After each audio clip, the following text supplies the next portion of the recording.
सांगायला खूप अभिमान होते. खूप जास्त थंडी होती. स्वामी म्हणजे सुमित स्वामी म्हणा, तेजा म्हणा किंवा विलासनं इंटरव्ह्यू होईपर्यंत मला स्वतःचं ताट पण घासू नाही दिलं. काय गार पाण्याला हात घालशील म्हणून आजारी पडशील. सकाळी 6ला आला आणि मी 9ला गेलो तर मग तिथे दिसायची की आयला 9 2-3 तास जास्त अभ्यास केला वाटला, आपल्याला तर जास्त बसायला लागते वाटतं.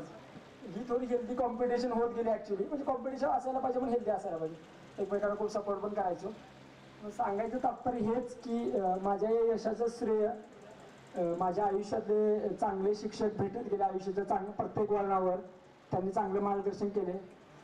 माझ्या आईवडिलांनी मला कधीच सांगितलं नव्हतं की UPSCची प्रिपरेशन कर.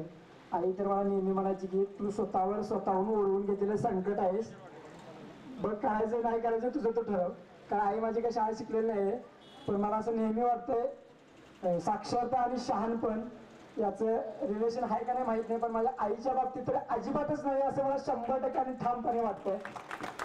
कारण खूप शहाणपणाचे सल्ले तिने दिलेत मला. वडिलांचा स्वभाव जरा खूपच रागीट आहे. खूप जास्त मार पण खाल्लाय. दादा मी आणि दिदीने खूप जास्त मार खाल्लाय. त्यानंतर या आयुष्याच्या वळणावर खूप जास्त ज्याने सॅक्रिफाईस केलं तो माझा दादा, ज्याला PSI बनायचं होतं पण घरची आर्थिक परिस्थिती खूप खराब होती म्हणून देवचंद कॉलेजला असताना ॲक्च्युली 11वी असताना शहांच्या इथे कपड्याच्या दुकानात पण काम केलं.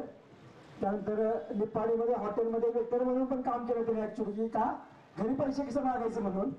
सो मी दादाचं आयुष्यभर ऋणी राहील आणि आमचा भावाभावांचा हा बॉन्ड असंच कायम चांगला राहू दे अशी माझी देवाकडे अपेक्षा आहे. त्यानंतर माझा मित्र अक्षय सोळंकर. अक्षयबरोबर सांगायचं तेवढं थोडंच ॲक्च्युली. कारण काही संबंध नसलेला एखादा व्यक्ती तुम्हाला आर्थिक मदत करतो या काळामध्ये खूप डिफिकल्ट टास्क आहे. आजकाल 1 रुपये कोण कोणाला देत नाही. दिला तर तो कधी देणारच विचारतोय.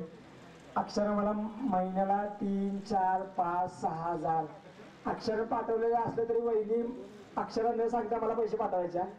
वहिनींच्या कधी फ्लॅटवर गेलो सांगलीला तर येताना डबा करून द्यायच्या. कपडे धुतलेले नसले तर कपडे घेऊन यायला सांगायच्या. कपडे धुवायच्या. सख्या दिल्यापेक्षा चांगली वागणूक मला दिली. वहिनींचा मी कायम आयुष्यभर ऋणी राहील. अशाच वहिनी सर्वांना भेटो असं मला वाटतंय.